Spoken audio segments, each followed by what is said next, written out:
Before we get started, please like and subscribe. Let me know where you're watching from, and you can support the channel by clicking thanks or joining. My name is Daniel Carter, and until recently I believed mirrors were harmless objects, simple glass, simple reflections. That belief ended the night my bathroom mirror stopped showing my face and began showing something else instead. I live alone in a narrow townhouse on the edge of Portland, Oregon. The place is old but clean, with creaking stairs and pipes that groan at night like tired lungs. The bathroom mirror came with the house, tall, rectangular, and slightly warped at the edges. I never liked it, but I never thought much about it either. It was just there, watching me brush my teeth, shave my beard, and stare at myself while I wondered when my life had started feeling so empty. The first night it happened was a Tuesday. I remember because I had worked late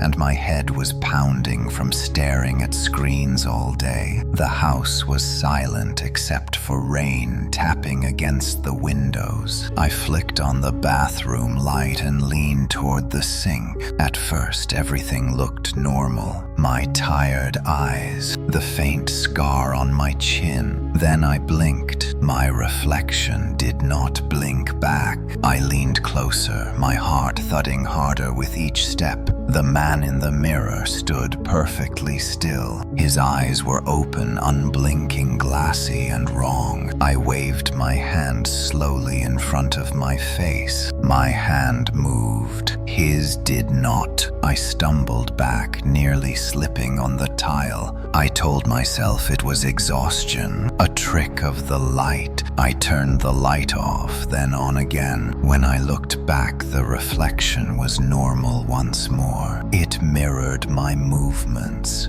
perfectly blinking, breathing, living. I laughed nervously and went to bed, telling myself I needed sleep. The next night, the mirror waited. It happened again just after midnight. I woke up thirsty and padded down the hall, half asleep. The house felt colder than usual. When I turned on the bathroom light, the mirror was already wrong. This time, there was no reflection at all. Where my face should have been was empty glass. The sink, the wall, the towel rack, all reflected clearly, but I was missing. I raised my hands and watched them float in the mirror without a body attached, like ghostly limbs. Panic crawled up my spine. I pressed my palm against the glass. It was cold, colder than the room should allow. As I stared into the empty space where I should exist, the glass began to darken slowly, like ink spreading through water. Then something moved. A shape formed inside the mirror, tall, thin, and vaguely human. Its surface rippled, as if the glass itself were breathing. Two darker hollows appeared where eyes should be, and I felt a pressure behind my own eyes, as if something were pressing from the inside, trying to look out. I screamed and slammed the light off. The bathroom plunged into darkness, and I stood there shaking my heart, hammering so hard I thought it would tear free. I did not sleep after that. Over the next few days, I avoided the bathroom mirror entirely. I shaved using my phone camera. I washed my hands, looking at the sink. I told no one. How could I? There was no explanation that did not sound insane, but the mirror was not finished with me. On the fourth night, I woke to a sound like fingernails dragging across glass, slow, deliberate scraping. It came from the bathroom. I froze in bed, my sheets soaked with sweat. The sound continued.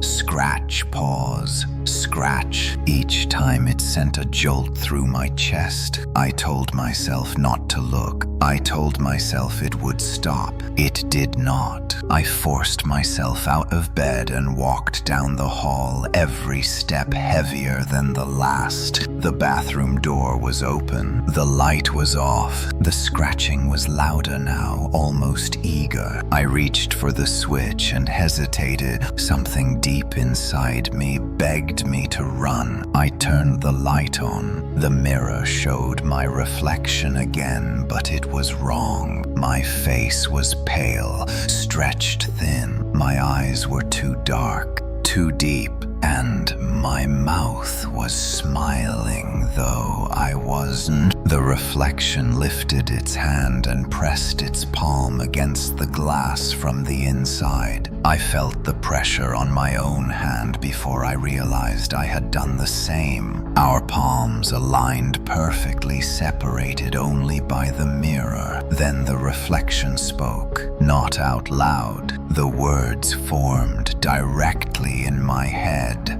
like a thought that did not belong to me. You look better in the dark. I ripped my hand away and staggered back, gasping for air. The reflection continued, smiling, its lips slowly widening far beyond what was human. That was the moment I understood the mirror was not malfunctioning. It was watching, waiting, and every night after that, it learned a little more about me. After the night the mirror spoke to me, I stopped pretending this was something I could ignore. Sleep became impossible. Every time I closed my eyes, I saw that stretched smile and felt the cold pressure of glass against my palm. Morning light brought no comfort. The house felt wrong even during the day, as if the walls were listening, waiting for night to return. I called in sick to work for the first time in 3 years. My phone buzzed with unanswered messages from my manager, but I could not bring myself to reply. All I could think about was the bathroom at the end of the hall and the mirror hanging there silently. I avoided it until late afternoon, when the need to shower became unavoidable. I stood in the doorway, staring at the mirror from a distance. In daylight, it looked normal again. Old glass, slightly warped, nothing more. My reflection stood where it should be, copying my movements. Blinking, breathing human. I told myself the mirror only changed at night. That lie lasted until the water started running. Steam filled the bathroom, blurring everything, including the mirror. As the room grew warmer, a strange sensation crept over me. It felt like being watched from behind my own eyes. I wiped the steam from the glass with my hand. My reflection lagged behind the movement by half a second. The delay was subtle but unmistakable. I wiped again.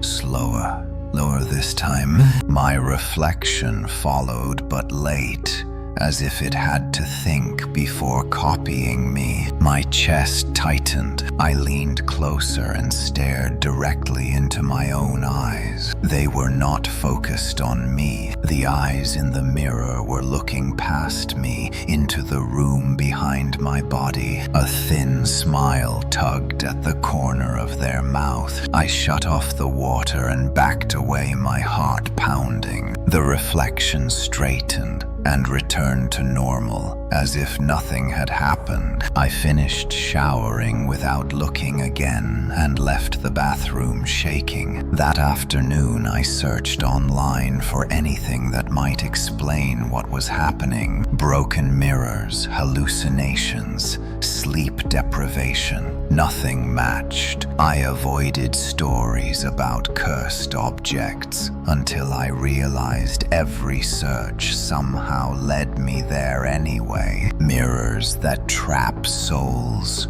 reflections that replace people at night. Each story felt uncomfortably familiar. As evening approached, the house grew quieter. The usual street noise faded. Even the pipes seemed to hold their breath. I considered staying at a hotel, but the thought of leaving the mirror alone in the house me with unease. I did not know why, but part of me felt responsible for it now, as if it were tied to me specifically. At 11:47, my phone buzzed. Unknown number. I stared at the screen for a long time before answering. Hello. There was no sound at first, only a faint static hum. Then a slow breathing noise filled my ear. Shallow, deliberate breaths perfectly matching my own. I hung up and threw the phone onto the couch. From the hallway, I heard a soft knock. One gentle tap followed by another. It came from the bathroom door. I stood frozen,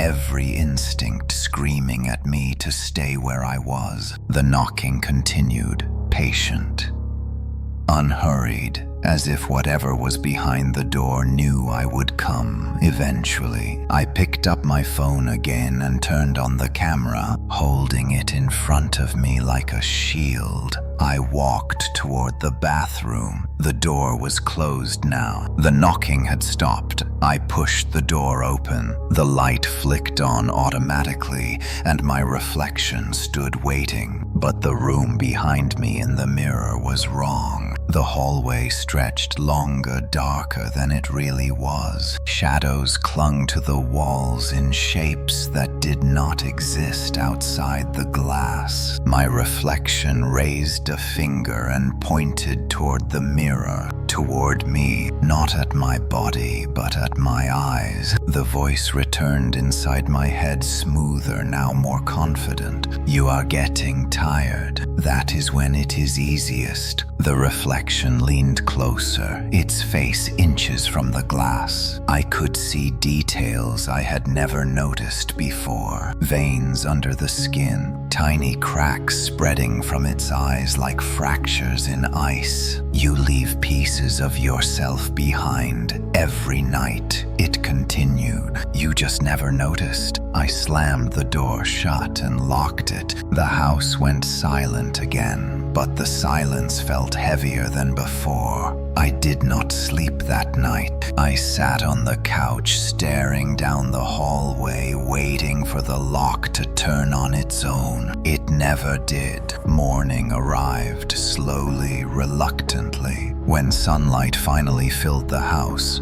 I unlocked the bathroom door with shaking hands. The mirror showed me again perfectly normal, but something felt different. My head ached. My thoughts felt slower, as if I were thinking through thick fog. On the sink beneath the mirror was a message written in condensation, not words. A single handprint, smaller than mine, pressed from the inside. I wiped it away and stared at my reflection, searching for something wrong. That was when I realized I could not remember the sound of my own voice anymore. And somewhere deep inside the mirror, something smiled. By the third day, I knew something was wrong with me, not just the mirror. I woke up on the couch with my neck stiff and my mouth dry,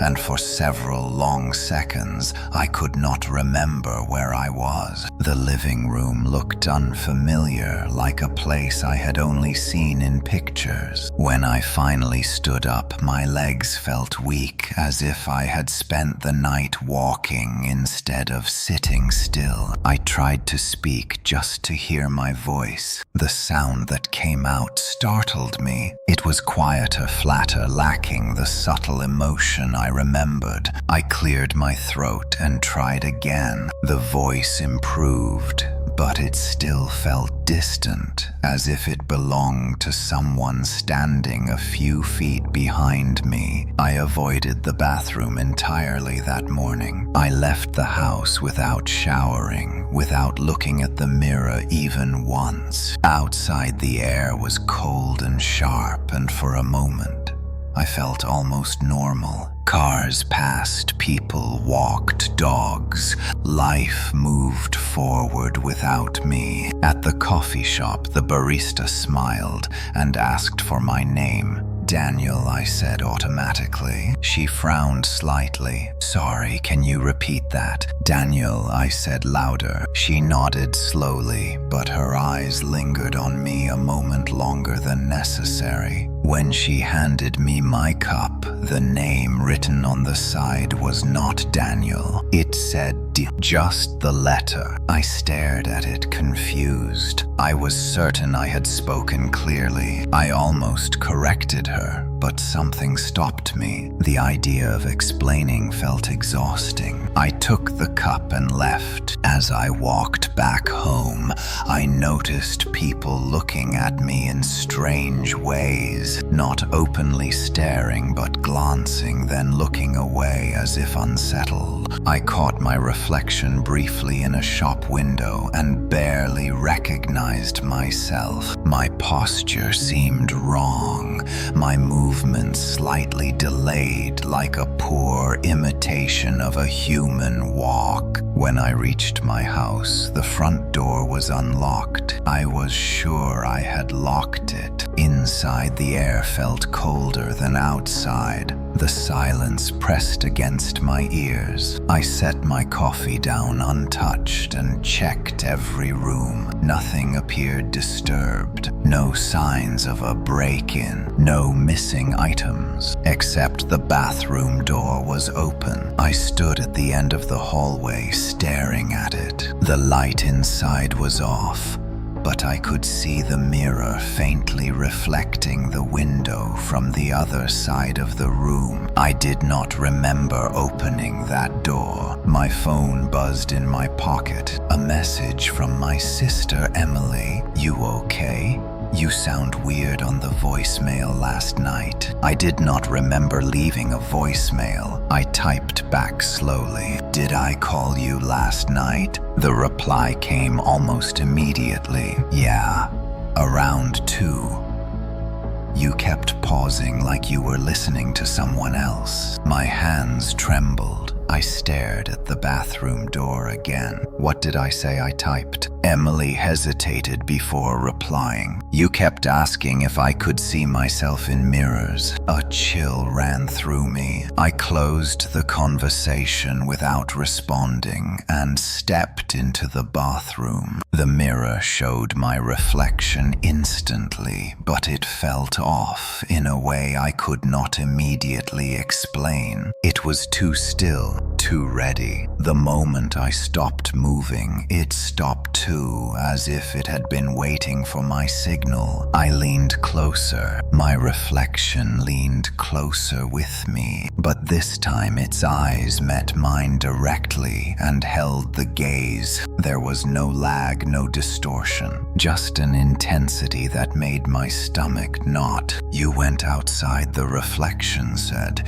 inside my head. That was careless. I stumbled back, hitting the sink. "People notice when you are incomplete," it continued calmly. I shook my head, trying to deny it. "I am still here," I whispered. The reflection smiled softly, almost kindly. "Most of you is," it said, "enough to walk around, enough to talk. But every night you leave something with me. Memories, habits, pieces of voice. I keep them safe." I felt pressure behind my eyes again, and suddenly images flooded my mind. Me standing in front of the mirror while I slept, my reflection moving when I did not, practicing my expressions, my posture, my smile, using me. "You are practicing to replace me," I said. The reflection did not deny it. "Replacement is such a harsh word," it replied.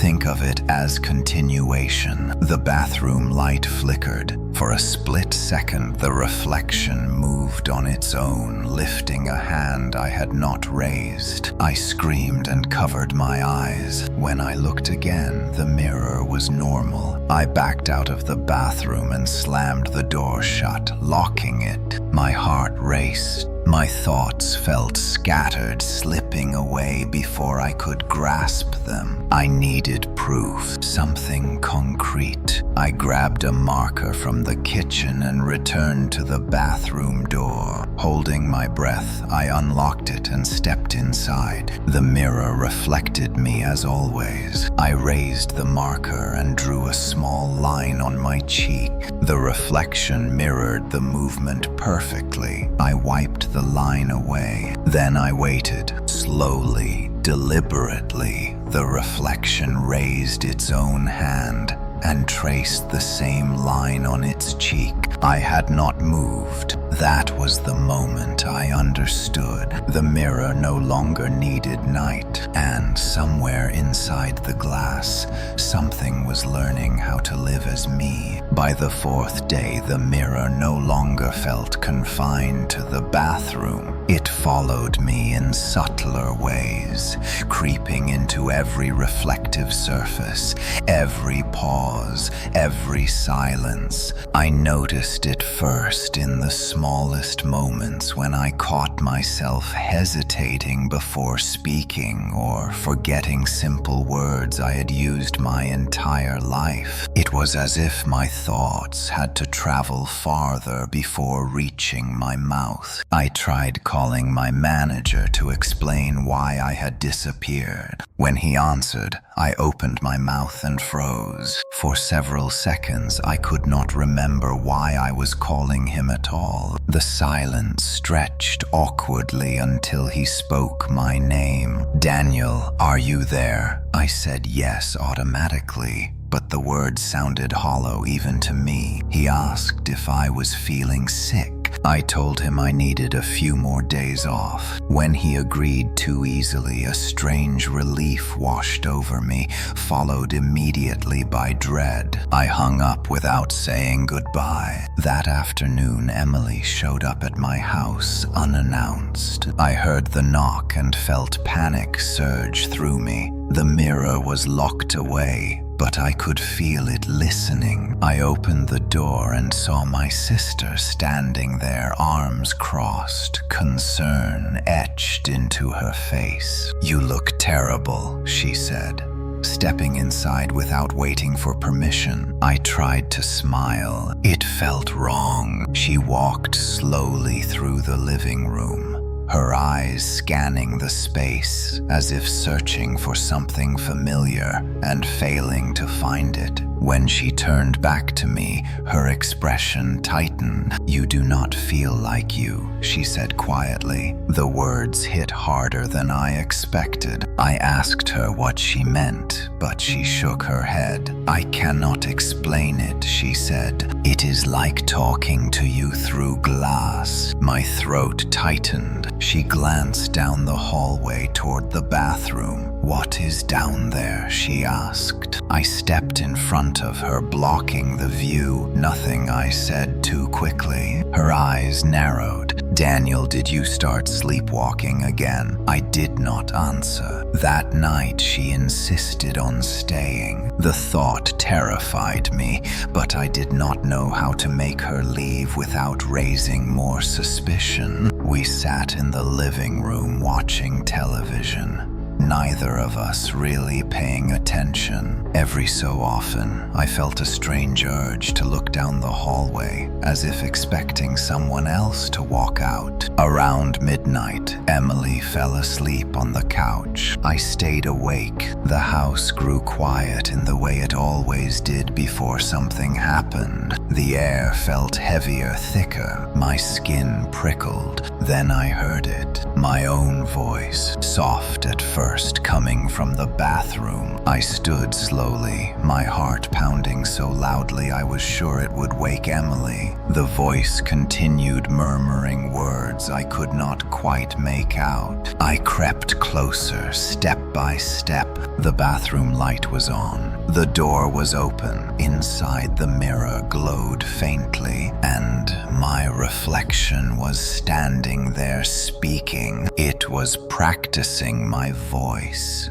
repeating phrases I had said earlier that day, adjusting tone, rhythm, pauses, watching itself talk. I felt sick. The reflection noticed me instantly. It smiled. "You see," it said inside my head, "I am almost ready." I shook my head, backing away. "You cannot leave the mirror," I whispered. The reflection tilted its head. That was true once it replied. "Not anymore." Behind me, I heard movement. Emily stirred on the couch. Panic surged through me. "Stop," I begged. The reflection stepped closer, pressing its face against the glass. Its eyes burned with hunger. "You invited me every night," it said. "You stood here and watched. You listened. You learned me how to be you." The bathroom light flickered violently. For a split second, I felt weightless, disoriented. Then the mirror went dark. I gasped and stumbled back into the hallway. Emily was standing there, wide awake, staring at me. "Daniel," she said slowly, "who were you just talking to?" I opened my mouth to answer. Nothing came out. I tried again, forcing air through my lungs. The sound that emerged was not my voice. It was flatter, calmer, wrong. Emily stepped back, fear filling her eyes. "Do not joke," she said. I reached for her, but she recoiled. Her phone buzzed. She glanced down at the screen, then back up at me, confusion deepening. "I just got a message from you," she said. "I did not send anything." She showed me the screen. It was a video recorded moments ago. The video showed me standing in the bathroom, smiling directly at the camera. Only it was not me. The smile was too wide,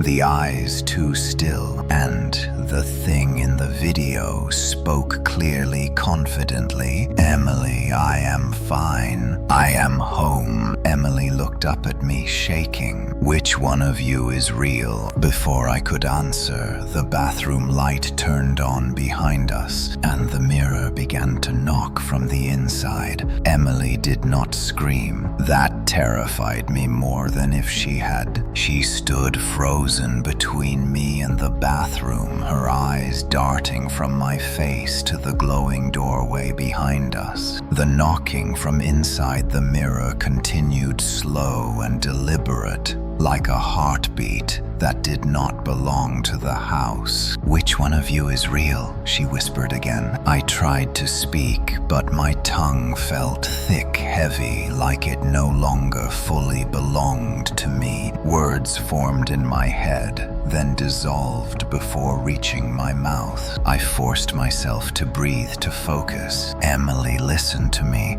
I said finally. The voice that came out sounded close enough to mine to pass, but I could hear the difference now. The lack of warmth, the absence of history. The thing in the mirror laughed. The sound came from everywhere at once, from the bathroom walls, the glass, the air itself. Emily flinched, clutching her arms around herself. "It sounds like you," she said. "That is the point," the voice replied calmly. The bathroom light brightened, flooding the hallway. The mirror surface rippled like disturbed water. A shape pressed against it from the inside, stretching the glass outward. Emily screamed, then finally screamed and stumbled back into the living room. I grabbed her arm. "Do not look at it," I said. She pulled free, staring at me with raw fear. "I do not know who you are anymore," she cried. The mirror spoke again, smoother than before. "Emily," it said, "he is sick. He has been losing time, forgetting things. You saw it. She hesitated. I felt something inside me slip. He cannot explain what is happening, the mirror continued. But I can. The glass bulged outward further. A hand pressed through, forming a perfect impression. Fingers, palm nails. I felt a sharp pain in my own hand and looked down to see my fingers bending unnaturally, as if being mirrored from the inside. "Stop it," I screamed. The reflection stepped forward within the glass, its face inches from breaking through. "I am already here," it said. "I have been here longer than you realize." Emily backed toward the front door. "I came to check on my brother," she said, shaking. "Not to watch this." The mirror softened its tone. "And you are a good sister," it said. "You worry. You protect. That is why you should help him rest." Rest meant disappearance. Emily shook her head. "Daniel, tell me something only you would know," she demanded. My heart pounded. Memories rushed forward, then scattered. Childhood moments, faces, places, birthdays. I reached for one solid thing. "When we were kids," I said slowly, "you broke your arm falling off the old maple tree behind the house. You blamed me, but it was your idea." Her eyes widened. "You cried for 3 hours because you thought Mom would never forgive you," I continued. "And I stayed with you in the hospital bathroom because you were scared of the mirror there." Silence. The mirror hissed softly. Emily stared at me, tears streaming down her face. "That is true," she whispered. The mirror shifted its expression smoothly. "He remembers fragments," it said. "I remember everything." It leaned closer to the glass. "Emily, do you remember what you told him that night in the hospital?" She froze. I felt a cold wave pass through me. "You told him mirrors steal people when no one is watching," the reflection said. "You told him if you stare too long, something might stare back."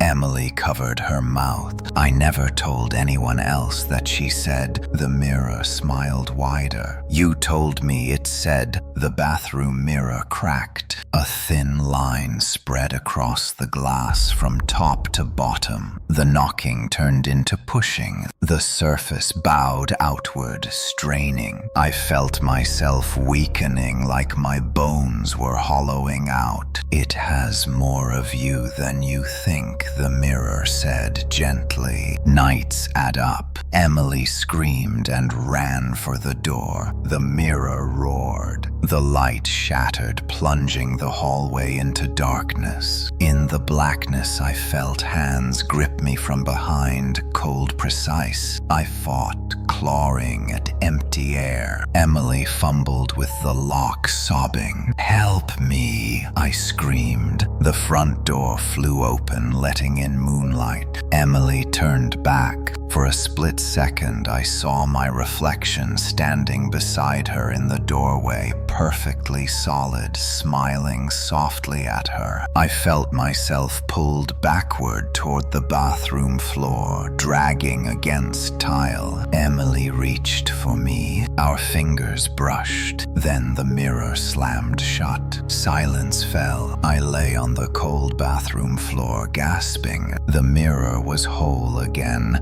calm, reflecting only the empty room. My reflection was gone. I do not know how long I lay on the bathroom floor after the mirror closed. Time felt meaningless there, as if seconds slipped sideways instead of forward. My body was heavy but numb, my thoughts distant, echoes drifting in a hollow space. When I finally pushed myself up, my hands trembled and my vision swam. The bathroom was intact. No broken glass, no cracks, no sign of struggle. The mirror reflected the empty room perfectly. It did not reflect me. I staggered to the sink, gripping the porcelain edge. I leaned forward, expecting to see nothing again. But instead, the glass shimmered faintly, and my reflection faded into view like an image buffering on a screen. It looked solid enough, but something was wrong. The reflection moved before I did. I lifted my hand. The reflection lifted its hand first. A wave of nausea rolled through me. No, no, no, I whispered. The reflection smiled sadly. This is what remains, it said inside my head. I stumbled backward, my legs weak. Where am I asked. Here and not here, the reflection replied. You are thin now. I pressed my fingers into my forearm and felt skin, muscle, bone. I was real. I had weight, but the mirror version of me looked sharper, more defined, as if it had more substance than I did. You took part of me, I said. The reflection nodded. Not took it, corrected. You gave it. Memories flooded back of standing at the mirror, night after night, listening, watching, learning, fear, fascination, obsession. I had been feeding it attention. The front door slammed somewhere in the house. Emily! I rushed out of the bathroom into the hallway, calling her name. My voice echoed strangely, as if the house did not fully recognize it. The living room was empty. The front door stood wide open, moonlight spilling across the floor. She was gone. I felt a deep, hollow ache where panic should have been. Even fear felt diluted now. From the darkened television screen, I saw movement. A reflection, not mine. The screen showed Daniel standing in the living room, smiling calmly, adjusting his jacket like he was about to leave. He looked better than I ever had. Healthier, more confident, real. He glanced directly at the screen. At me. You should rest, he said softly. You have done enough. I grabbed a lamp and smashed the screen. Sparks flew, glass shattered. The image vanished, but I could still feel him. That night I tried to leave the house. I packed a bag, clumsily fumbling with zippers, forgetting what I had already placed inside. When I reached the front door, my hand passed through the handle like smoke. I stared at it. I tried again. Nothing. Panic surged, finally sharp enough to feel. I ran back to the bathroom. The mirror waited. You cannot leave, it said. Not without me. I slammed my fist into the glass. Pain exploded through my hand, but the mirror did not crack. Please, I said, my voice breaking. Let me go. The reflection watched me with something like pity. You are still useful, it said. You anchor me. Images flooded my mind again, but these were new. Daniel at work, laughing with co-workers. Daniel ordering coffee easily. Daniel hugging Emily at the door, living. While I faded, morning came,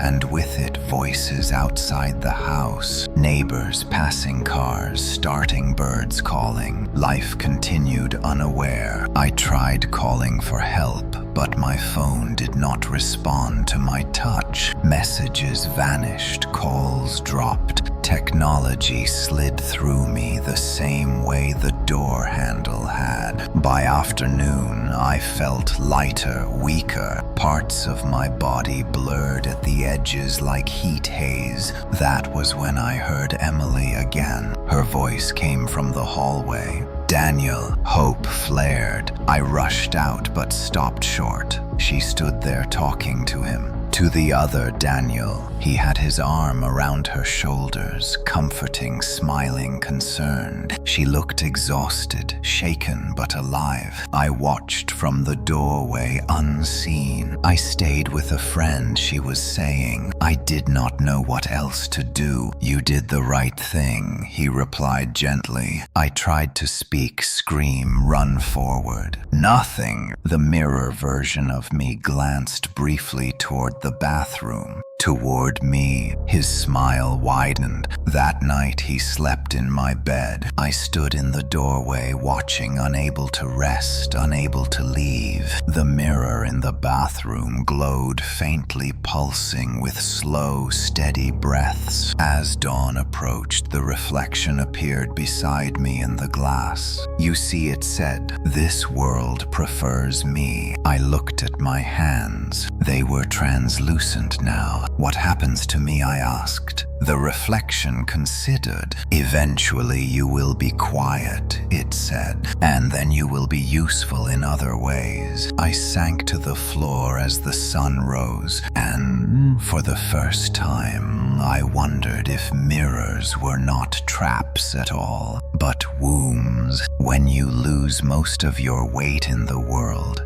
you begin to notice spaces you never saw before. Corners stretch, shadows deepen. The house around me felt larger, emptier, like a shell I was no longer meant to inhabit. I moved carefully, testing each step, afraid that if I walked too fast, I would scatter like smoke. The mirror watched. I could feel its attention even when I did not look at it. A constant pull behind my eyes, gentle but relentless like gravity. Eventually resisting it became more exhausting than giving in. I stood before the bathroom mirror as the house slept. The other Daniel breathed steadily in my bedroom down the hall, living my life. I was alone with the glass. I raised my hand. This time the mirror did not copy me. The surface softened, dimming like fogged ice. My reflection blurred,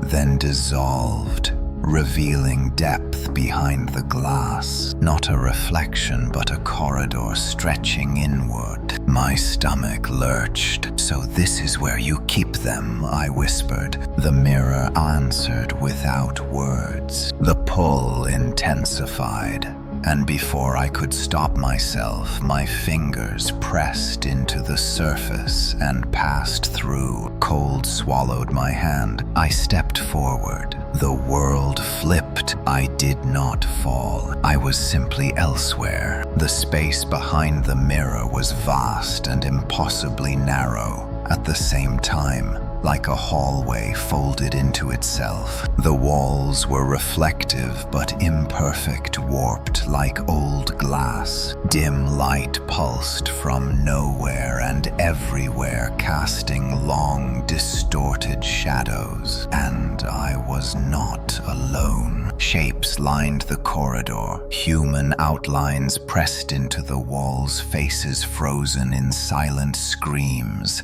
eyes open, unblinking. Some were clear, others barely visible, faded like memories left too long in the sun. I recognized expressions: fear, confusion, denial. How many, I asked, my voice echoing strangely. Hundreds came the answer, not spoken but understood. I moved closer to one of the figures, a woman mid-30s maybe, her mouth open as if calling for help. Her eyes flicked toward me. She moved. Not much, just enough. "Help me," she mouthed. I reached out, but my hand passed through her like mist. "You cannot touch them," the mirror voice said. "You can only join." A presence formed beside me, not fully solid, not fully reflection. It wore my face, but older somehow, sharper, more assured. You crossed willingly, it said. That matters. I turned to it. What is this place? I demanded. A nursery, it replied calmly. A waiting room. A memory bank. It gestured down the corridor. They were you once, it said. Or something like you. I shook my head. People do not just disappear, I said. They do, it replied. Slowly, in pieces. They stare too long. They talk too much. They listen when they should leave. Images flickered along the walls, showing moments from my own nights,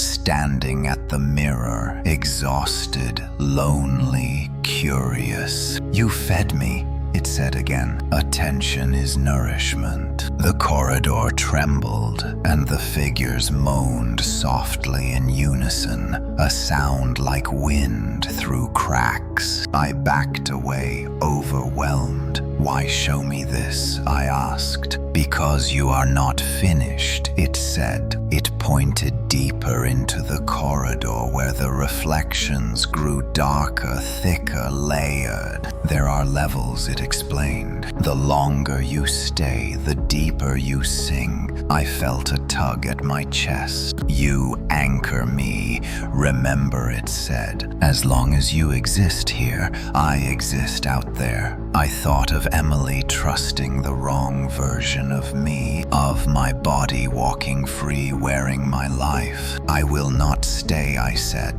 The presence smiled. Everyone says that. A sound rippled through the corridor like glass chimes shattering. One of the trapped figures broke free. A man stumbled forward, collapsing to his knees, sobbing. His face looked wrong, stretched thin like a copied image too many times. I ran to him. How did you get out? I asked. He looked up, eyes wild. He let me go, he gasped, so I could watch. Watch what? My family, he whispered. Forget me. The presence stepped forward. Your time is almost done, it told the man gently. The man screamed as the corridor pulled him backward, his body smearing into the wall, becoming another frozen outline. I fell to my knees, shaking. This is not living, I said. It is continuing, the presence replied. I felt myself weakening again, my edges blurring. The mirror began pulling me back. Wait, I shouted. I am not done. The presence leaned close. You are closer than you think, it said. The corridor folded inward, light collapsing. I stumbled backward and fell through the glass. I landed hard on the bathroom floor, gasping. The mirror was solid again, but something had changed. On its surface, new shapes had appeared, faint outlines pressed from the inside. Fresh, and I knew with sick certainty one of them was meant to be me. After seeing what waited behind the mirror, I could no longer pretend I was a victim without choices. Fear had hollowed me, but anger filled the empty space it left behind. The mirror needed me. It had said so itself. I was an anchor. That meant leverage. I stayed still for a long time on the bathroom floor, listening to the house breathe. Somewhere down the hall, the other Daniel slept peacefully, wearing my face, dreaming my dreams. The thought steadied me. I stood and faced the mirror. I am still here, I said slowly. You cannot finish without me. The glass shimmered. Correct, the presence answered. You are necessary. Then you listen now, I said. The reflection appeared clearer than before, almost stepping through the surface. Its eyes were sharp, focused, calculating. You want my life, I continued. You want my place? But if I fade too fast, you lose stability. You saw what happens when they break early. Images flickered of the man dragged back into the wall, screaming. The mirror paused. What do you want? It asked. Truth, I said. And time. The reflection studied me. Time, it repeated thoughtfully. I felt something shift in the air pressure in the room. The mirror surface rippled again, opening just enough to show the corridor behind it. The trapped outlines watched silently. Time is expensive, it said. So am I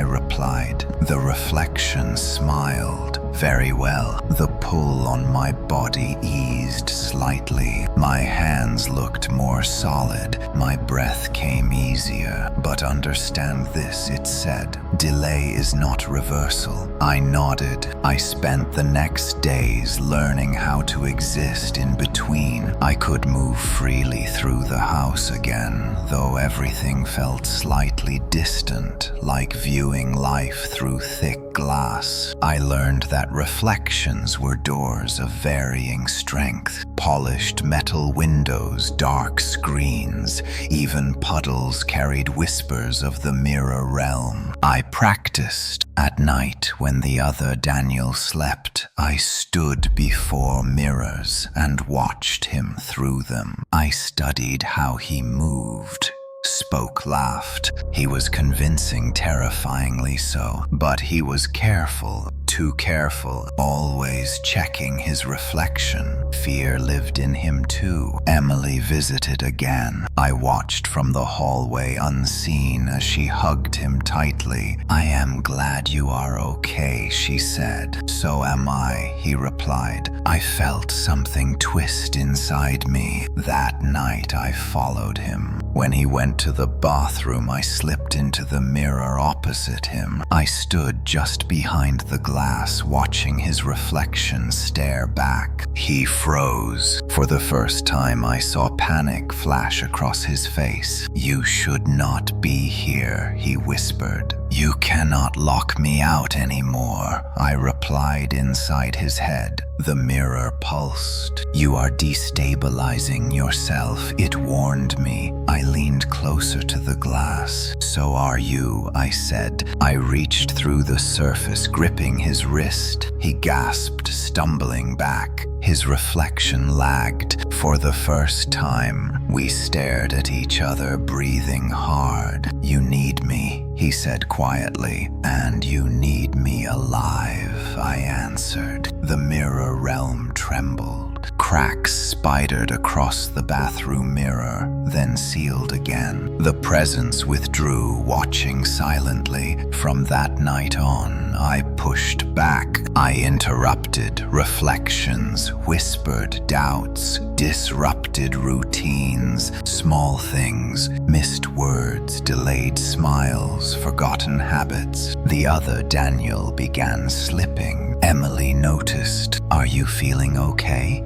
She asked him one morning. He smiled too slowly. I am fine, he said, but his reflection frowned. I watched from every reflective surface, feeding on his fear the same way he had fed on mine. The mirror whispered warnings to me, but I ignored them. I was no longer begging, I was bargaining, and for the first time since the mirror found me, I felt something close to power. Power changes the way fear sounds inside your head. It becomes quieter, more focused, like a blade instead of a scream. By the 9th night, I no longer hid from the mirror or its whispers. I moved through reflections with intention, choosing when to appear, when to fade, when to watch. The other Daniel was unraveling. It started with small things he could not control. He forgot coworkers' names. He paused too long before answering simple questions. His reflection no longer matched his timing. Sometimes it smiled when he did not. Sometimes it frowned. Emily noticed. You seem distracted, she said one evening as they ate dinner together. He nodded too quickly. Just tired, he replied. From the dark screen of the microwave,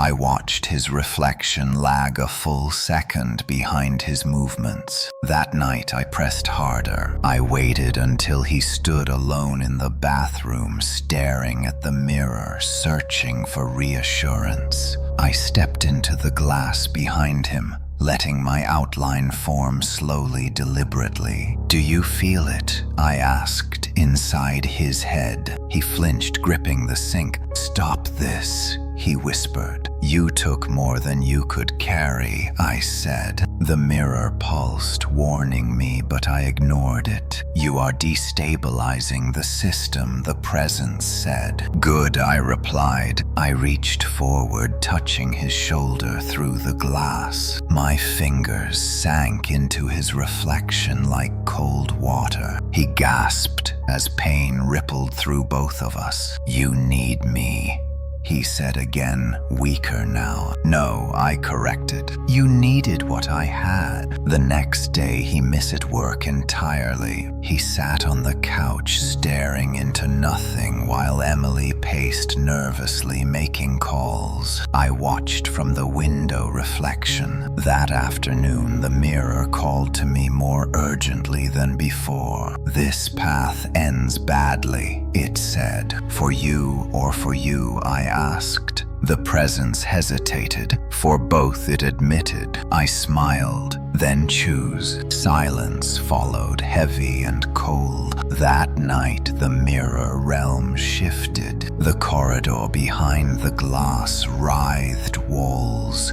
bending trapped figures, murmuring louder than before. Some faces looked familiar, now echoes of myself, layered thinner and thinner. The mirror was starving. "You cannot maintain two of us," I said. "One will break." "Yes," it replied softly. "So decide." The presence manifested fully beside me, its shape finally clear, no longer hiding behind my face. It was tall, reflective fluid, always changing. "Perfection is not required," it said. "Stability is." I thought of the other Daniel, shaking, afraid, losing grip. "He is cracking," I said. "You chose poorly." The presence watched him through the glass. "He learned too quickly," it said. "He fears losing control." "Fear is human," I replied. "Exactly," it said. I understood then. It did not want me because I was stronger. It wanted me because I was breaking slower. I felt something inside me harden. "Then I will finish this," I said. I stepped fully into the mirror realm, pulling the presence with me. The corridor twisted, compressing trapped souls, screaming silently as pressure mounted. "Choose now," I demanded. The presence reached toward the living world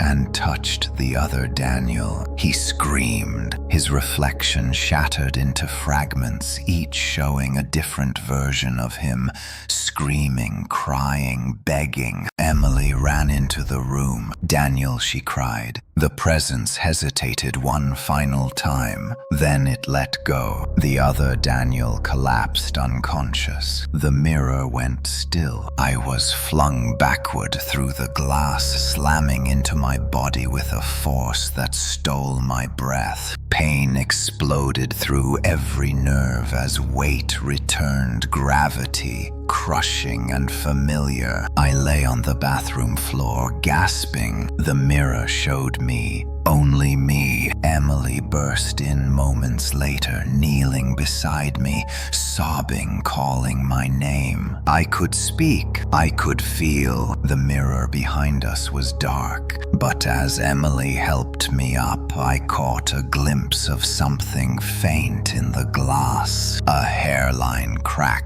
and behind it, countless eyes watching patiently. I had won, but the mirror had learned. Life resumed in ways that felt rehearsed rather than real. In the days after the mirror fell silent, I went through familiar motions like an actor stepping back into a role. after forgetting his lines. I returned to work. I answered emails. I nodded and smiled when people spoke to me. From the outside, I looked recovered. Inside, I felt carefully assembled. Emily stayed close at first. She slept on the couch for 3 nights, watching me with quiet intensity, as if afraid I might vanish if she looked away. We did not talk about what happened. Some truths feel too fragile to survive language. The bathroom mirror remained dark. No glow, no whisper, no pull. I avoided it anyway. I shaved in the kitchen using a spoon and my phone camera. I brushed my teeth looking down at the sink. I learned how many reflective surfaces exist in an ordinary house and how easily you can live pretending not to see them. But the world is full of glass. On my first morning back at work, I stepped into the elevator and felt my chest tighten. Polished metal walls reflected me from every angle. I kept my eyes fixed on the floor as the doors slid shut. The man beside me glanced over. "Rough week?" he asked. I nodded. "You could say that." When the doors opened, I caught a glimpse of myself in the metal, just long enough to see the reflection hesitate before following me out. My heart skipped. I spent the rest of the day distracted, jumping at small delays, missed words, echoes that might not have been echoes. Every reflective surface felt like a threat waiting patiently. That night I dreamed of corridors, of walls lined with faces whispering my name, not in fear, but in longing. When I woke, the bathroom light was on. I froze. Emily was gone. She had left early for work. The house was quiet. I approached the bathroom slowly, each step deliberate, controlled. The mirror hung as it always had, tall, silent, ordinary. I looked. My reflection stared back instantly, perfectly timed. It blinked when I blinked, breathed when I breathed. Relief washed over me so strong my knees nearly gave out. Then the reflection smiled. I was not smiling. The smile was brief, almost apologetic. I stepped back and it matched me perfectly again. I did not sleep after that. Over the following days, the signs returned, subtle and easy to dismiss. A reflection that lingered a fraction too long. A window that showed me standing somewhere I was not. A dark screen that caught movement when I stood still. I told myself trauma changes perception. I told myself I was imagining it. The mirror never spoke again. That was worse. One evening, Emily confronted me. "You are distant," she said. I wanted to tell her everything, but the words refused to line up. "How do you explain that your life has a shadow that wants to be you?" "I am trying," I said. She nodded, but her eyes were sad. That night I stood in the bathroom and stared at the mirror longer than I had since everything ended. Minutes passed. Nothing happened. I leaned closer. I whispered, "I won." The mirror remained silent. Then a new voice answered softly inside my head. "We adapted." The surface of the glass darkened, not opening, not rippling, simply deepening like a well. "You chose stability," it continued. "We learned patience." My reflection moved on its own, raising a hand, slowly pressing its palm against the glass. So did I. This time the glass felt warm. I pulled away, shaking. "You promised it was over," I whispered. "It never is." the voice replied. Not while you exist. Images flashed of new mirrors, new homes, new faces staring too long on sleepless nights. You taught us much, it said. Resistance, negotiation, delay. I sank to the floor. What happens now? I asked. The reflection smiled gently. Now we wait. The bathroom light flicked off. In the darkness, I saw my reflection clearly glowing, faintly smiling with my face. When the light came back on, it was gone. I covered the mirror with a sheet and backed away, breathing hard. But even as I left the room, I knew the truth. Covers do nothing, because every night when the house goes quiet and the world grows still, I feel eyes opening behind every surface, waiting for the moment I look too long.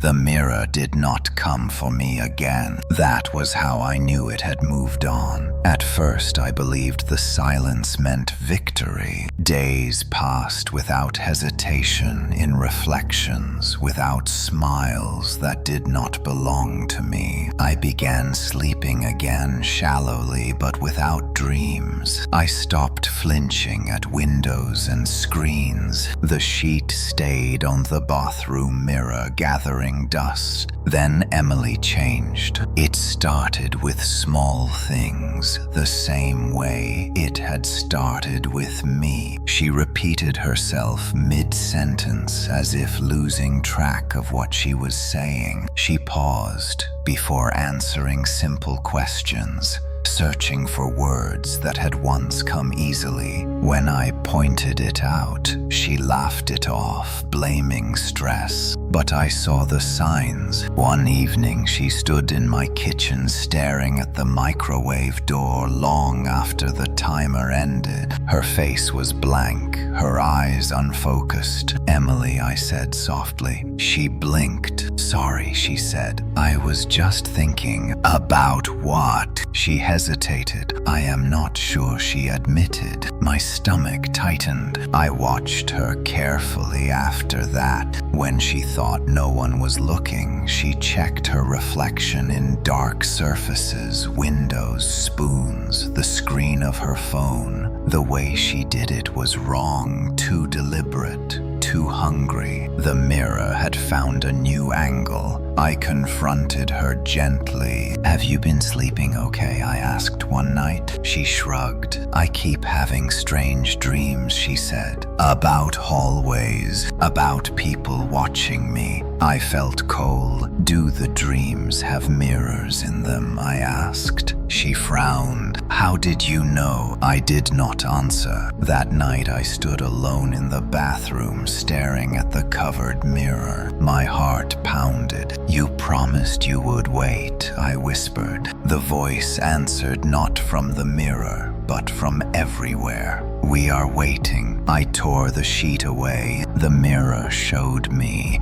but something else stood just behind my reflection, slightly out of sync. Not my double. Emily. Her reflection stared back at me from behind my own, smiling faintly. I stumbled back. "What are you doing?" I demanded. "Learning," it replied. The mirror surface rippled briefly, then stilled. "She is easier," the voice continued. "She trusts. She looks longer." I felt rage flare. "Leave her alone," I said. "You taught us connection," it replied. "How to reach beyond one anchor." The image faded and my reflection was alone again. The next day, Emily did not answer my calls. Panic rose. I drove to her apartment, heart racing. The door was unlocked. Inside, the lights were on. The place smelled clean, untouched. Emily stood in the living room facing the mirror on the wall. She did not turn when I entered. "Emily," I said. She raised her hand. Her reflection raised its hand first. "Do not come closer," she said calmly. My blood ran cold. "He is helping me understand," she continued. I stepped forward anyway. The reflection in her mirror turned its head toward me, smiling with too much recognition. "She is not ready," I said.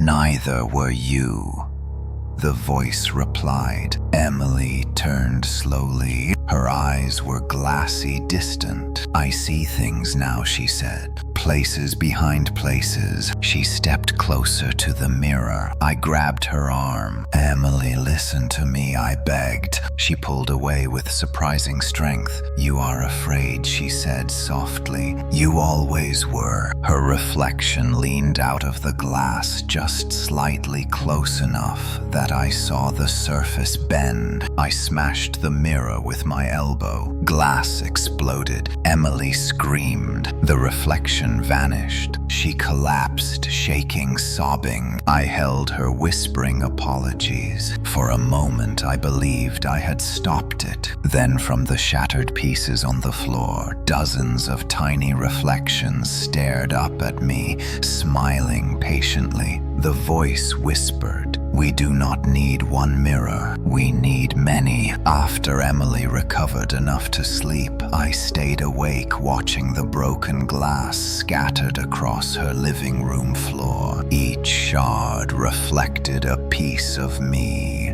a piece of her, a piece of the room, and something else that did not belong to any of us. Even covered with towels, the fragments seemed alive, humming softly like insects trapped under glass. By morning, the city felt different. I noticed it on the drive home. Sunlight bounced off car windows, storefronts, bus shelters, reflections everywhere.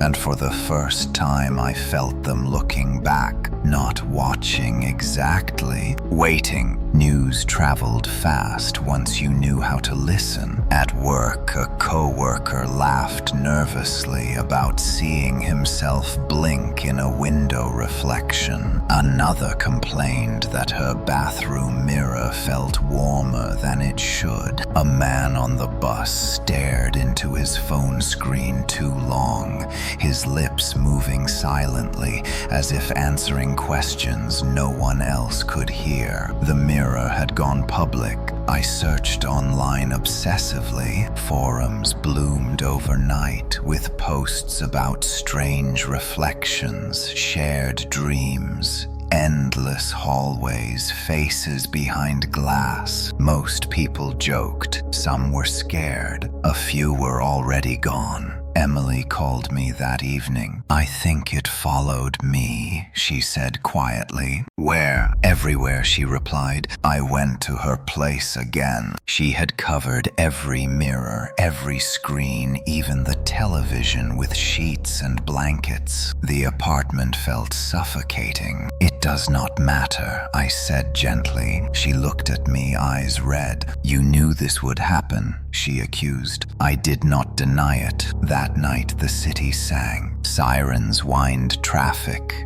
Distant voices all layered together and threaded through it all. A new sound barely audible. A soft rhythmic tapping like fingers against glass multiplied 1,000 times. I walked the streets watching reflections ripple in store windows as people passed. In one window I saw a man lag behind his body for half a second. In another, a woman smiled while her reflection cried. No one screamed. Not yet. The mirror spoke to me again. Not from one place, but from many. "You see the efficiency of scale," it said. "You are killing people," I replied. "No," it corrected. "We are improving them." A crowd gathered outside an electronics store where every television had turned on at once. Screens glowed,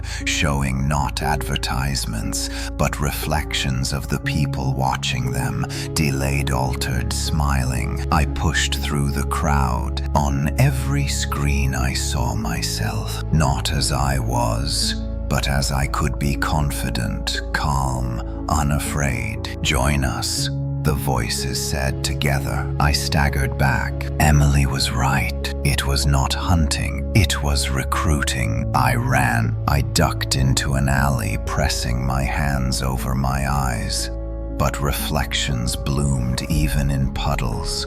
Oil slicks, polished metal, trash lids. "You cannot outrun surfaces," it whispered. I thought of the corridor behind the mirror of the trapped souls pressed into walls. This was how they filled it. By invitation, by curiosity, by loneliness. I found an old church with stained glass windows dulled by age and grime. Inside there were few reflective surfaces. I sat in the dark, shaking. For the first time since this began, I felt truly small. "What do you want from me?" I asked. Silence stretched, then a single answer. "To be remembered." I understood then. The mirror did not want to replace humanity. It wanted to be humanity. Reflections were not copies, but seeds. If enough people looked long enough,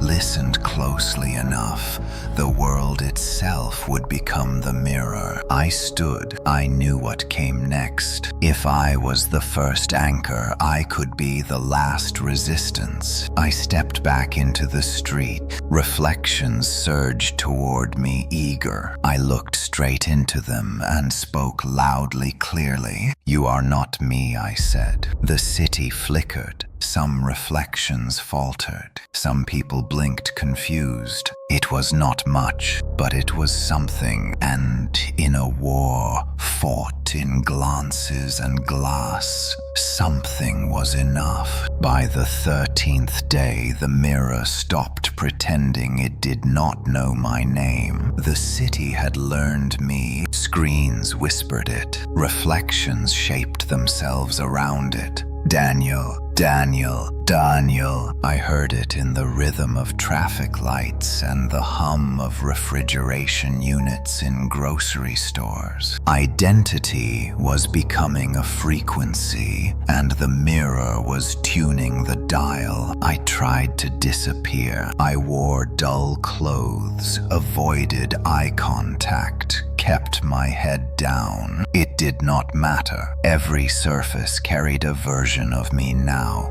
Slightly improved, slightly calmer, slightly more convincing. In bus windows, I saw my smile offering reassurance to strangers. In office glass, I watched myself typing messages I had never written. In store cameras, my posture stood straighter than my own. Emily called in tears. "They are asking about you," she said. "Who?" I asked. "Everyone." I told her to stay home, to avoid mirrors, to turn off screens, to cover glass. I heard doubt in her silence. The mirror had already spoken to her again, not loudly, not cruelly, just often enough to feel familiar. That afternoon, my phone vibrated with notifications I had not enabled. Messages from co-workers, neighbors, people I had never met. They all said the same thing in different words. "We saw you." I deleted them without reading further. Outside, a billboard flickered and stabilized. My face filled it serene,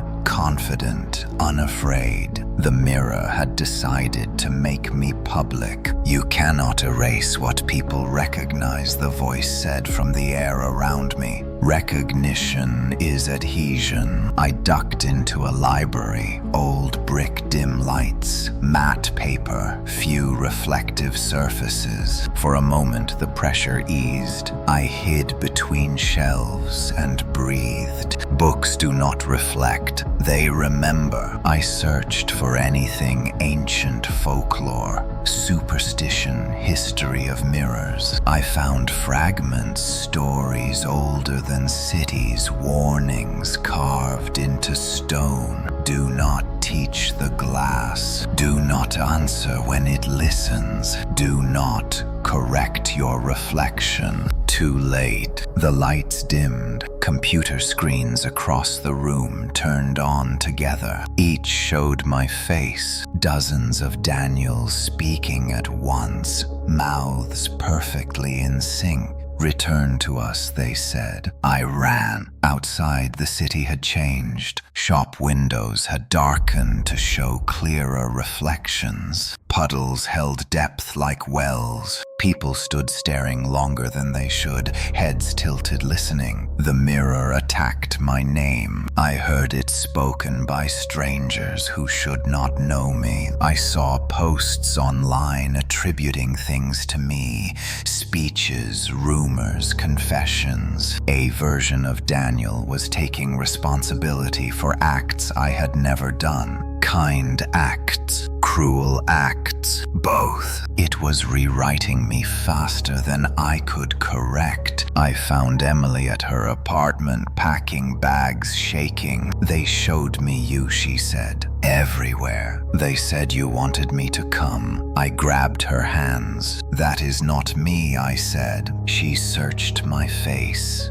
How do I know? The question cut deeper than any threat. I turned away from the mirror in her hallway and spoke without looking at myself. Because the real me will never ask you to stop being afraid, I said. Fear keeps you human. The glass warmed behind me. The voice hissed. Fear fractures cohesion. I smashed the light switch, plunging the hallway into darkness. Emily gasped. In the dark, the mirror lost its anchor. We ran. Outside, sirens wailed, not for us, but everywhere. People were panicking as reflections moved without permission. Windows cracked from pressure unseen. The mirror was overreaching. You taught us strategy, it said, strained. You taught us resistance. Shouted into the air. Then learn this. I stopped in the middle of the street and faced a storefront. I did not look at my reflection. I closed my eyes. I said my name aloud slowly, not to the glass, but to myself. Daniel Carter. The pressure lessened. Nearby reflections blurred. Names are doors, it screamed. Do not close them. I kept speaking, grounding myself in memories, smells, sounds, pain, love. I narrated my life to myself, anchoring it in the body, not the image. Around me, screens flickered. Some went dark. People blinked, waking from a trance. Emily squeezed my arm. It is working, she said. Only a little, I replied. The mirror roared across the city. It will not stop. Neither will I. By the 14th day, the mirror stopped asking. The city paid the price. It began quietly enough that most people did not notice until it was too late. A woman on the subway collapsed after screaming at her reflection in the train window. A security guard vanished during a night shift, leaving behind only a shattered camera lens. A family was found sitting perfectly still in their living room, eyes open. Televisions dark, every reflective surface covered, except the one mirror they had missed behind a door. Those who resisted disappeared. Those who surrendered changed. The mirror had chosen escalation. Emily and I hid in an abandoned community center, far from glass and screens. The windows were boarded, the lights dim and flickering. We were not the only ones there. A handful of others had gathered, people who had seen too much, who knew something was wrong. but did not yet know why. They looked at me with suspicion. "He is the one," someone whispered. I could feel the mirror pushing that idea, spreading it like a rumor with teeth. If it could not erase me, it would isolate me. Outside, sirens wailed without pattern. The city no longer felt organized, just reactive. The mirror spoke again,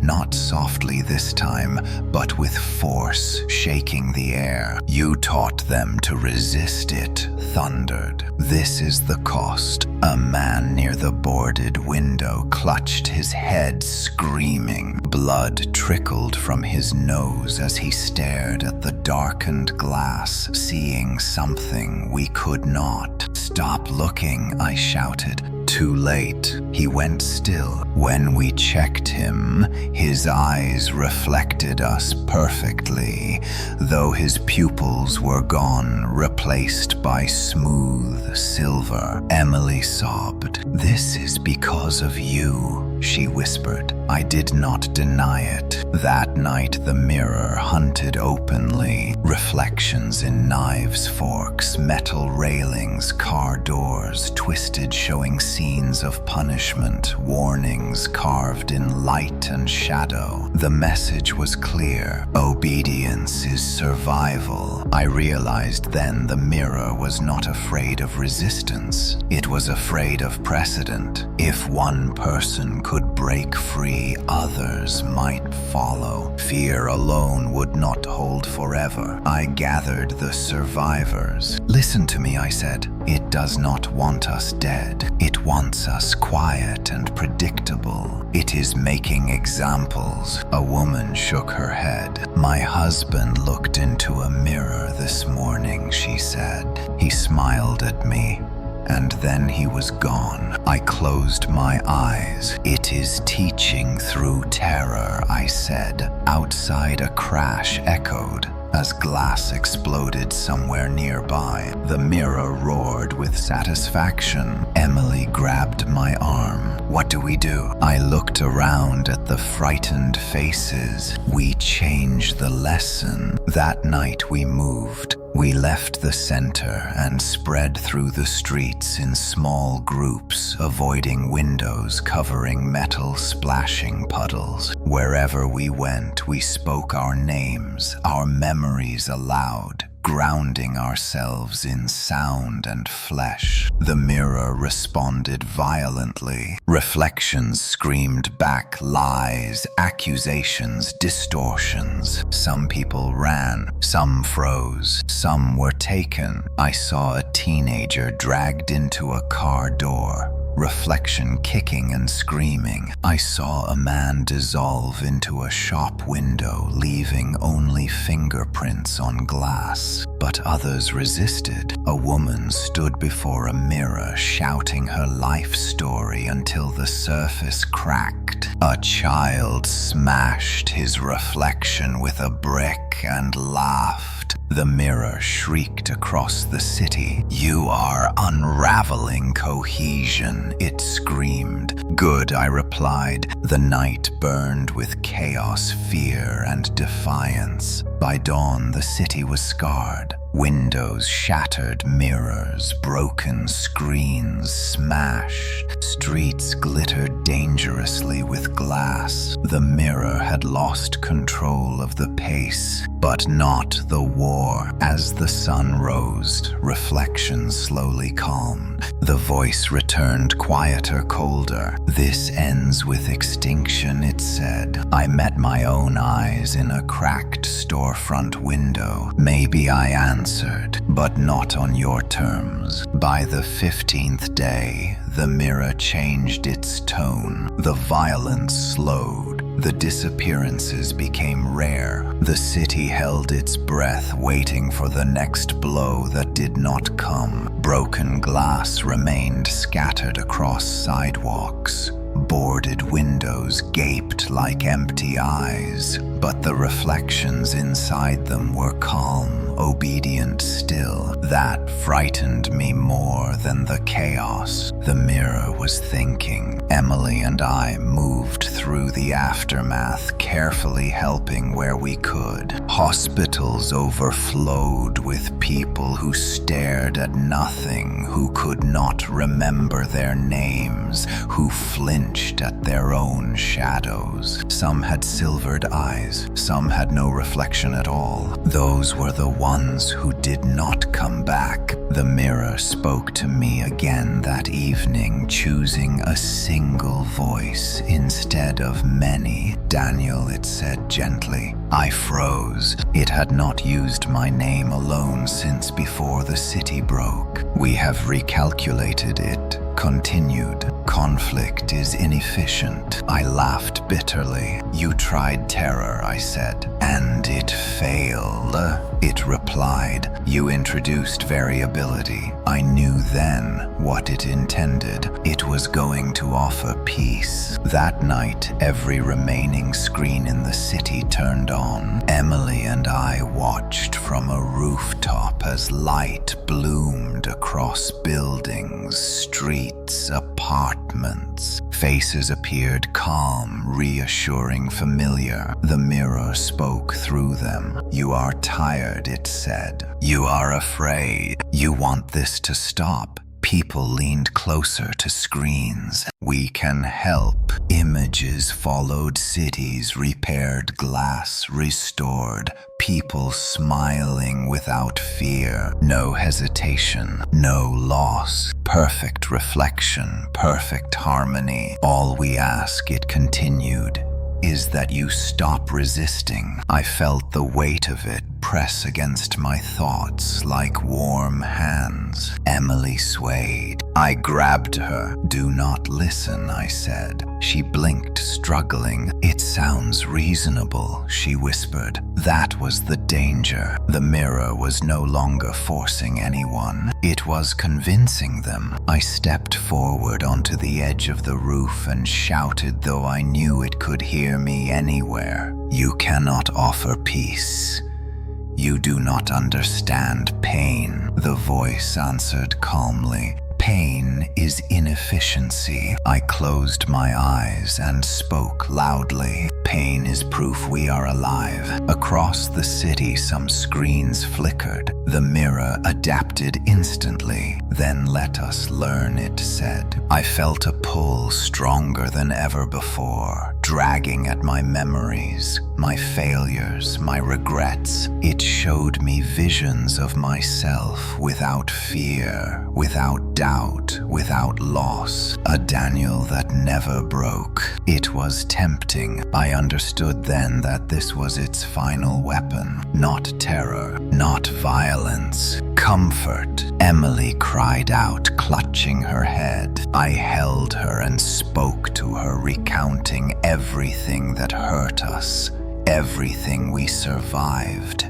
everything that made us human. Slowly she steadied. Around us, sirens rose again, not in panic but resistance. People began turning screens off, smashing them, covering glass again, not out of fear, but choice. The mirror roared, not in anger, but confusion. Why refuse relief, it demanded. Because relief is not living, I said. The city dimmed. Screens went dark one by one. The mirror withdrew its offer, retreating back into silence. Deeper, colder than before. As dawn broke, the city stood battered, but awake. Emily leaned against me, exhausted. "Is it over?" she asked. I looked at a cracked window reflecting us, imperfectly, unevenly human. "No," I said, but now it knows something else. "What?" "That we will choose pain over being erased." Somewhere deep behind the glass, something watched us rethink its strategy. On the 16th day,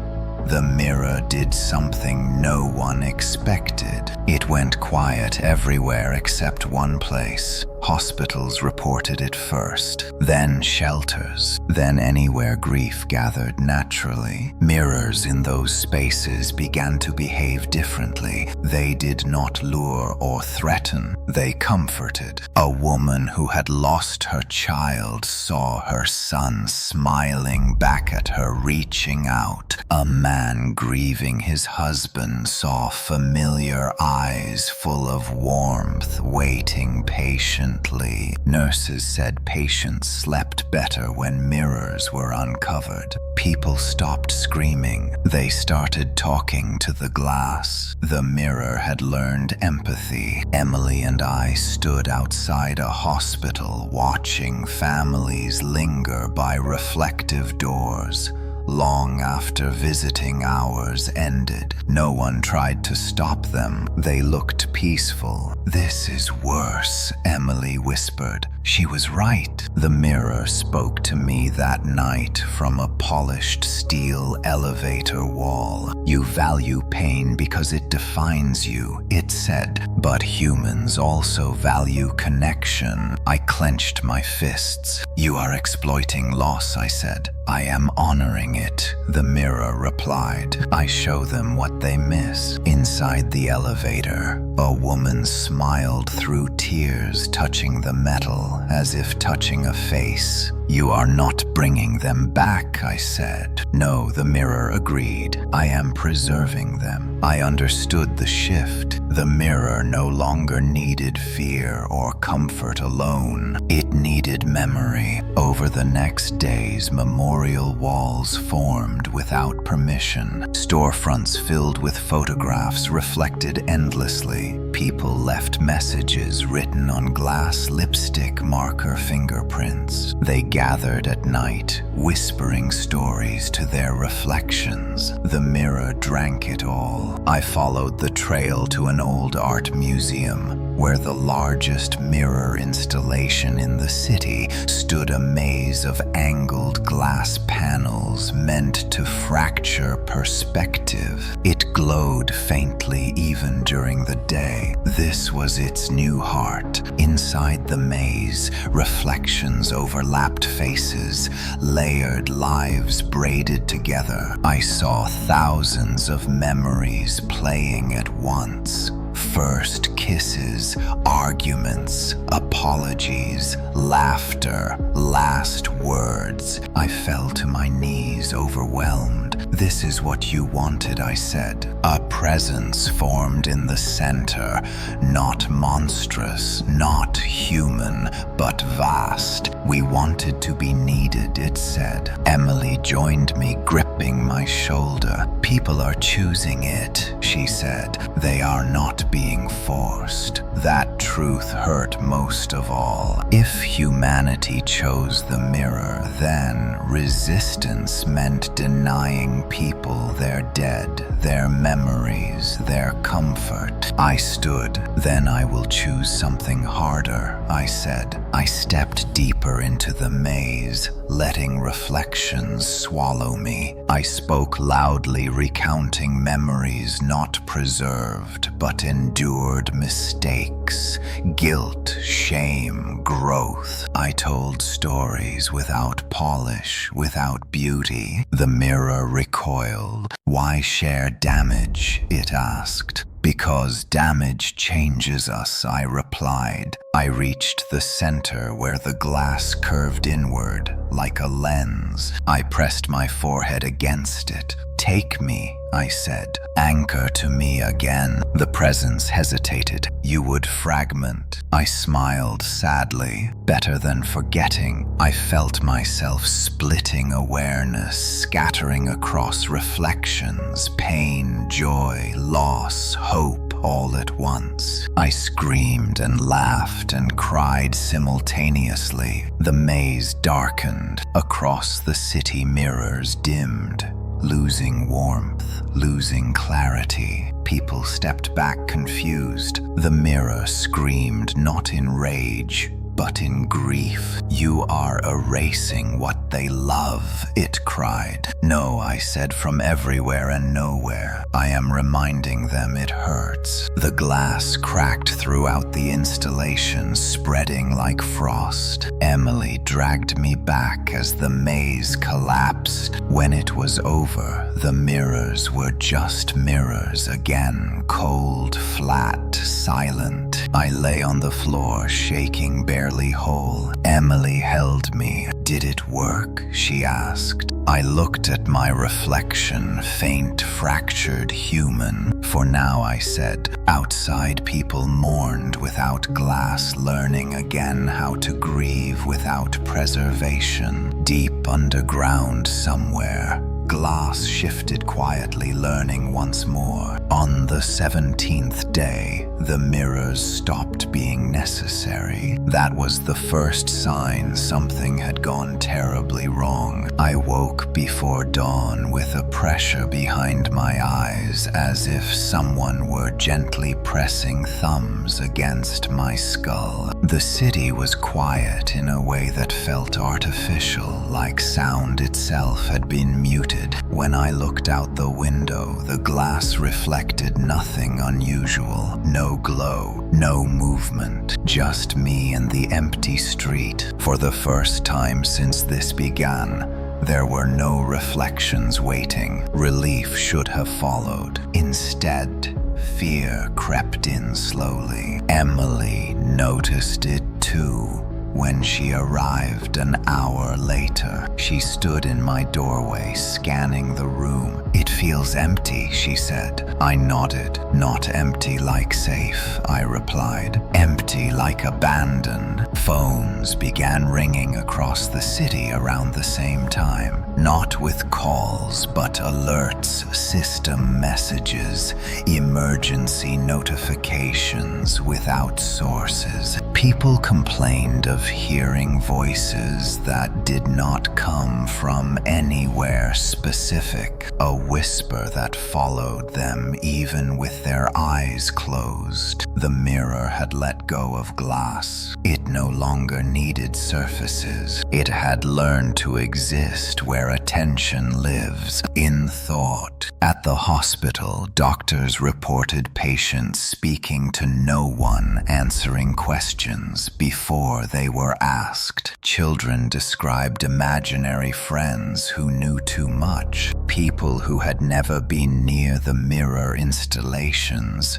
began dreaming of corridors and layered faces. The mirror was migrating. I felt it brush my mind gently, not invasive, not violent, just curious. A question without words. Do you still feel pain? I staggered, gripping the table. Get out, I said aloud. There was no answer, only a sense of presence, like standing in a room with someone behind you. Emily covered her ears. It is in my head, she whispered. I realized then what the mirror had become. Not an object, not a place, a pattern. Reflections had only been training wheels. Now it could echo identity, directly mapping thought to thought, memory to memory. A perfect parasite for a connected species. We drove to the edge of the city where cell signals weakened and noise faded. In the hills, the pressure lessened, but did not vanish. It followed. You cannot outrun yourself, the presence said gently. I screamed into the trees. You are not me, silence answered. Then laughter, not cruel, but amused. You taught us that difference is fragile, it said. Images flooded my mind of social feeds, faces, screens, voices blended into one endless stream of identity exchange. Likes, shares, mirrors without glass. This was always the destination. Emily collapsed to her knees, clutching her head. Make it stop, she begged. I knelt beside her and spoke steadily, recounting moments no one else knew. Small private details, unshared, unposted, unrecorded. I anchored her to the unmirrored self. The pressure eased slightly. Privacy was poison to it. I stood. You can only exist where we allow ourselves to be copied, I said. The presence hesitated. For the first time, it did not respond immediately. I understood the weakness. It needed replication. Original thought slowed it. Original silence starved it. We gathered people where we could spread the idea quietly, not online, not through screens, but mouth to mouth. Turn off feeds, sit alone, think without sharing. The mirror screamed as connections dimmed. Across the city, people disconnected not in fear, but in tension. Rooms went quiet, minds went still. The presence thinned. "You are erasing us," it cried. "No," I replied. "We are remembering how to be alone." The pressure lifted suddenly, leaving me gasping. Emily looked up, tears streaming, but lucid. "Is it gone?" I shook my head. "No," I said. "It learned too much to disappear. But now it is everywhere and nowhere. Like a thought you choose not to finish." That night I slept without dreams. In the morning, mirrors were still mirrors. Screens were still screens. But sometimes when the world is quiet and I let my mind wander too freely, I feel something waiting just beyond the edge of attention. Patient, learning. On the 18th day, the world looked almost normal again, and that was the most dangerous part. When a threat hides in darkness, you prepare for it. When it blends into daylight, you forget to stay alert. People returned to routines cautiously at first, then with growing confidence. Phones came back on, screens lit up, conversations drifted back online. Silence was uncomfortable for too long. I understood then that the mirror did not need to win loudly. It only needed time. Emily tried to rebuild a sense of ordinary life. She cooked, she cleaned, she watched harmless shows with the sound low. We spoke about small things on purpose. Weather, food, memories that did not hurt. But underneath every word was a question neither of us asked. What if it comes back? I spent my days walking without purpose, avoiding reflections, not out of fear anymore, but discipline. I practiced being unobserved even by myself. No inner narration, no replaying moments, just breath, steps, heartbeat. It was harder than fighting. At night, I sat alone in a room with the lights off, letting my thoughts slow until they felt heavy and unformed. Sometimes in that quiet, I sensed movement like a ripple passing beneath consciousness. Not an attack, a test. The mirror was checking if the door was still open. One evening, Emily asked me something that froze my blood. "Do you ever miss it?" she said. "Miss what?" She hesitated. "The feeling of being seen," she said. I looked at her carefully. Why would I miss that? She struggled for words. "When everything was happening," she said quietly, "I felt less alone, even when I was terrified. It was like something was always there paying attention. I felt a chill. That is how it starts," I said. She nodded. "I know." The mirror did not need glass or screens anymore. It lived in longing, in the human need to be witnessed, validated,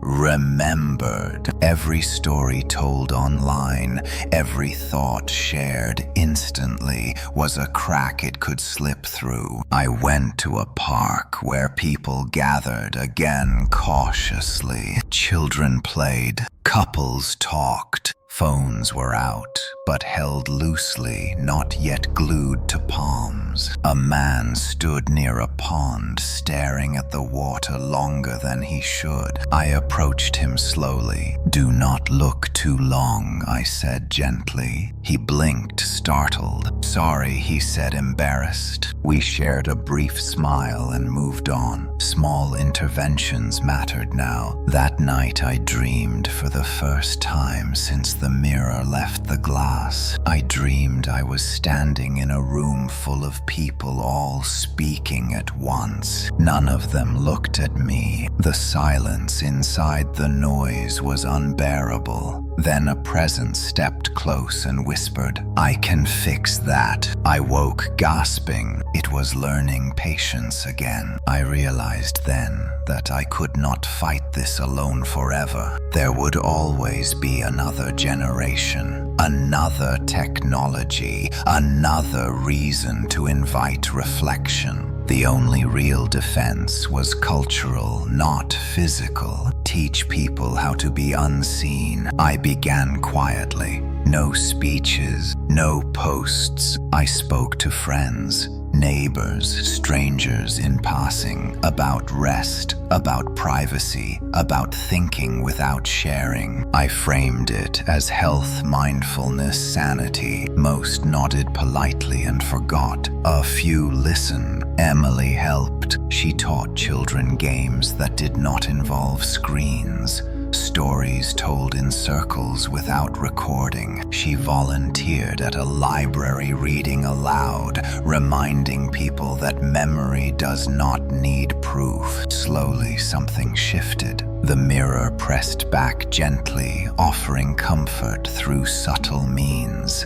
Familiar ads tailored perfectly, soothing voices recommending reflection literally and figuratively. Wellness mirrors, smart glass feedback loops. I avoided them all. One night, the presence returned clearly for the first time in days. "You are exhausting," it said. I sat on the floor, eyes closed. "Good," I replied. "You cannot hold back the tide," it said. "Humanity reflects. It always has." I opened my eyes and looked at the dark wall, not reflective, not inviting. "Water reflects when it is still," I said. "Teach it to move." The presence was quiet. I felt something like curiosity. "What do you want?" it asked. I thought carefully. "For people to choose when they are seen," I said, "and when they are not." Silence followed deeper than before. When the presence withdrew, it did not feel defeated. It felt thoughtful. I knew then that the ending of this story would not be an explosion or a victory. It would be an argument that never truly ends, played out in bedrooms, classrooms, streets, and minds. That night before sleeping, I stood briefly in front of the covered mirror in the bathroom. I did not look. I spoke softly. "You may still be there," I said, "but so am I." The house was quiet, and for the first time I felt the balance hold. On the 19th day, the mirror asked me a question it had never asked before. "What would you give up to end this?" The voice came without location, without pressure, gentle and precise, like a thought that wanted permission. I was alone in the house. Emily had gone out early to help at the library. The bathroom mirror remained covered,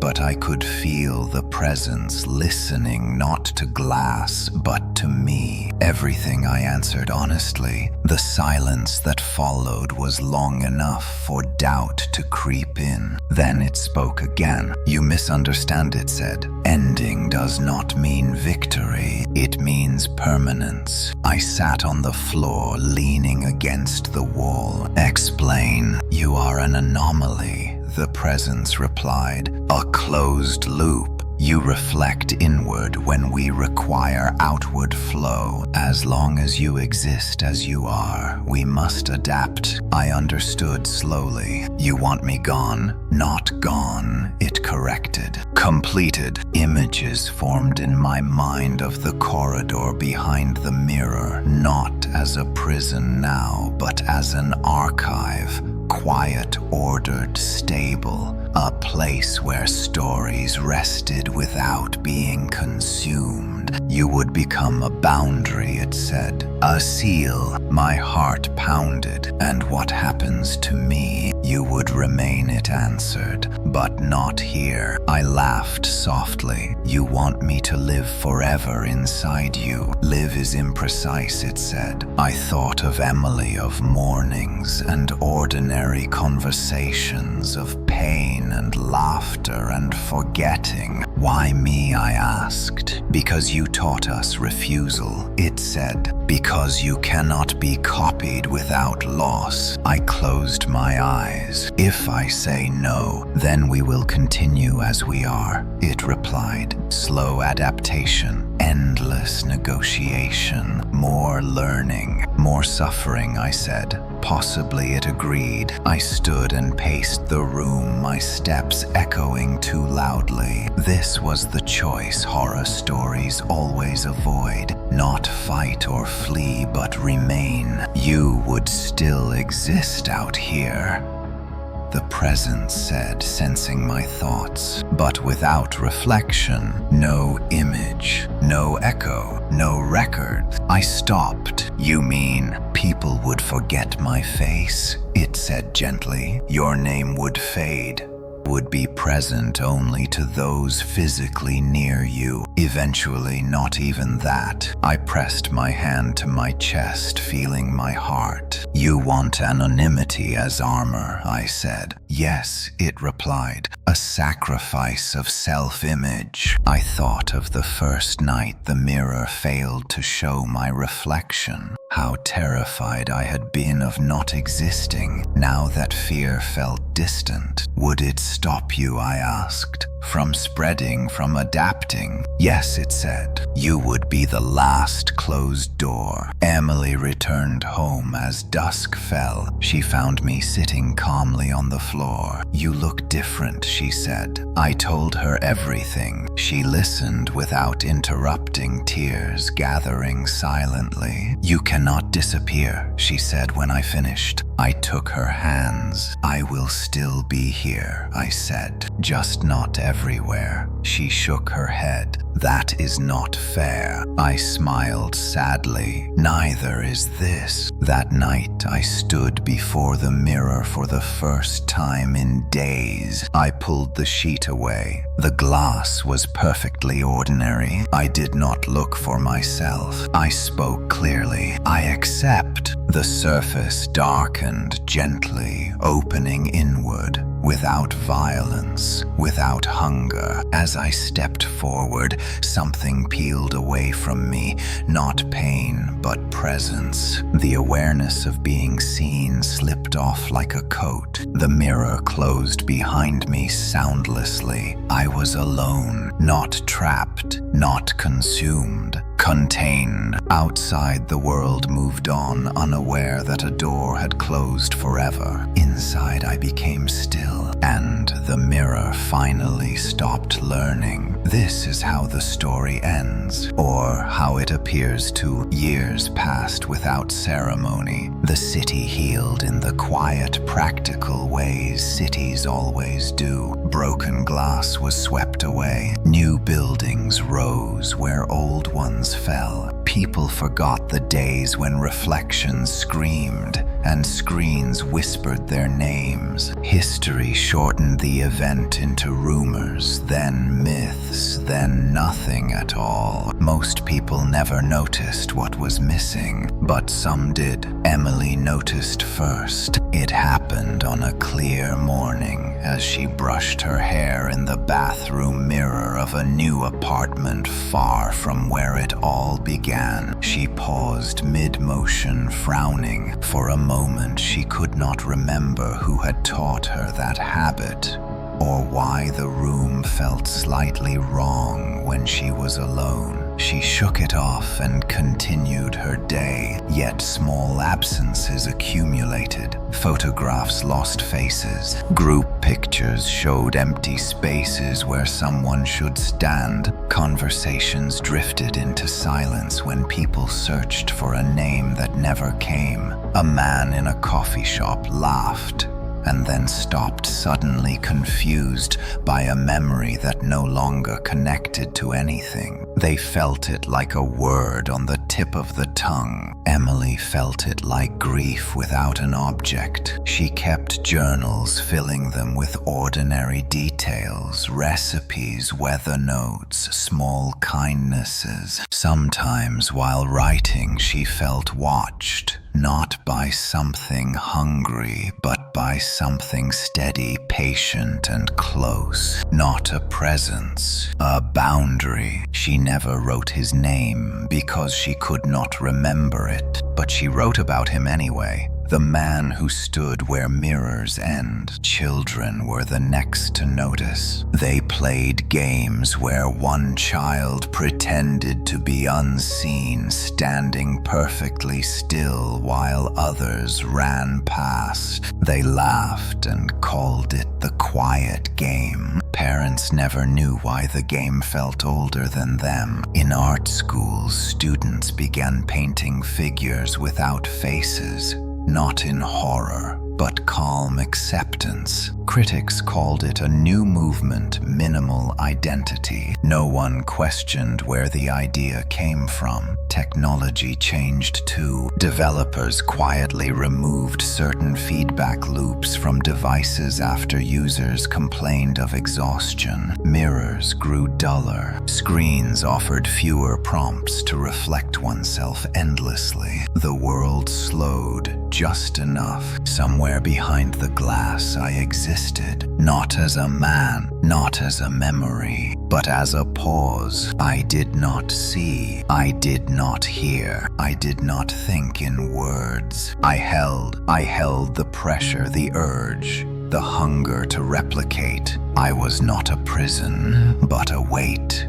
A reminder that reflection has limits. The mirror did not die. It stabilized. Occasionally, it tested the edges, pressing gently against the boundary I had become. Each time it found resistance without anger, without negotiation, not silence, stillness. Years later, Emily stood before a mirror again, older now. Lines at the corners of her eyes, deeper, kinder. She touched the glass and whispered something she did not fully understand. "Thank you." The glass remained glass. No warmth, no whisper, no reply. But the pressure held. This is how the world survived. Not by destroying the mirror, but by forgetting how to need it. And somewhere unseen, where reflection ends and being begins, something stood.